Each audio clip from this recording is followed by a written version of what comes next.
rigged me off a few pieces of wood so I can get her up and running. It looks to me like it's already took off. And I built this forwards, that duck's nest there's a brake drum off a Chevrolet truck. It's got a plate in the bottom of it with holes in it that the air comes up through, and I use a hair dryer. That's all I need to do. But you can flip the air on. I rigged up a switch to make it handy, turn it on and off.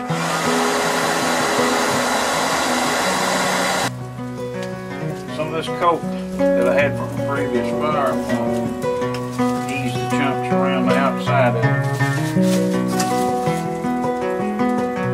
If we ever found a fire, get burned up and go on back to business, you'll learn to do all that. If you fool with this stuff long enough.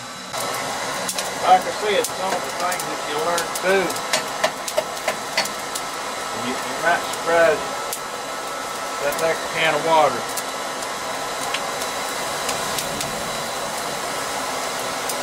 Cool the fire down in some of the most vital places and let it go up at top. All this does is cause it to actually form a crust. In building the fire, I don't want to have a lot of flame. Okay. While the air is blowing on it, you can look into the center of the fire and it will literally blind you somewhat because it actually gets quite hot. And I'm looking at my piece of steel back in the fire. It's about ready to come up right now, Dean. So I generally want to pull it before it gets too out of hand.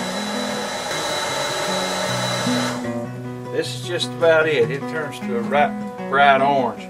This is a hardy I've set up. I want to spread this right here a little bit.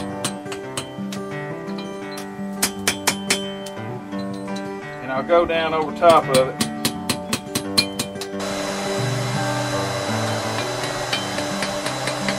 I want to spread that out a little bit like so over this hardy.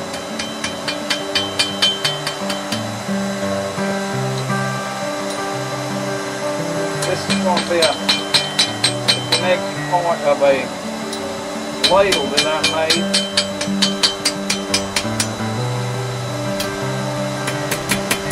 And it's just about where I want it.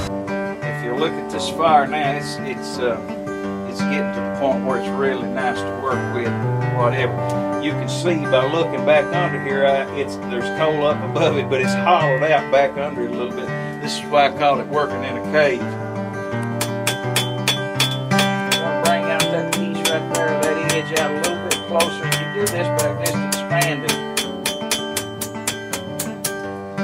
Then I'm going to lay it on the flat surface of the handle, straighten it all up and screw it up. That looks pretty good. I do say so. I'll show you what some heating and beating is here just in a second. When you're working on detailed pieces, you just pick. Metal will move just like a piece of clay.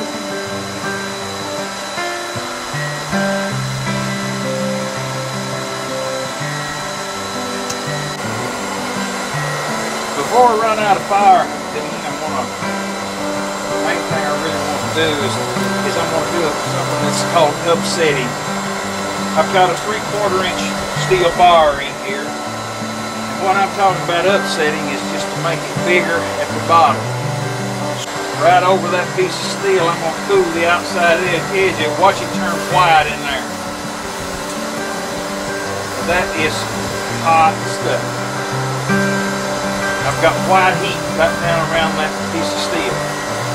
Okay, I like to turn them and get them almost to a white hot, and this one is, as you well can see. I'll straight down on it.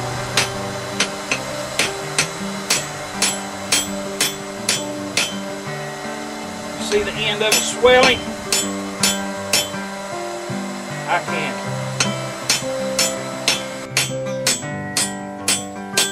Okay. Now, straighten up the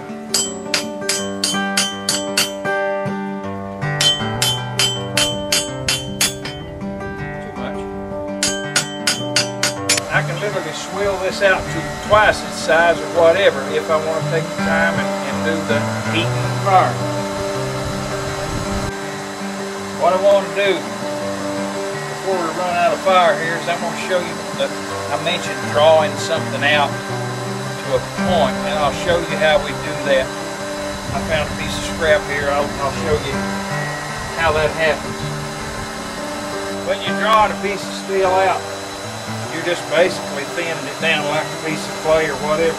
This is a vital thing in blacksmithing. You will do it a lot. You just need to turn it 90 degrees. I'm not trying to be terribly accurate with my blows at this point. There's time for that later. I've changed hammers. It doesn't take as long to heat anymore because the pieces definitely get smaller as we go.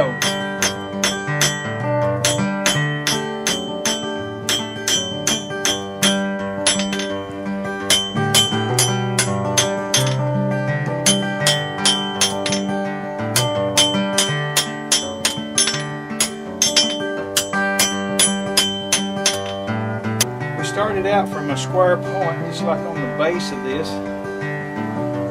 I believe that was 3rd or 4th heat or whatever, and I brought it out to a point. I basically just on my anvil turning 90 degrees like this, and hitting striking blows, glancing blows, or trying to toward the end, trying to stretch it out.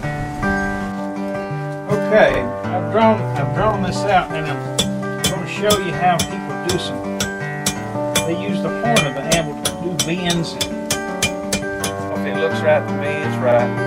So I don't measure much either. Unless I'm trying to duplicate something, then I'll basically go by it. But if it looks right to me, it's right.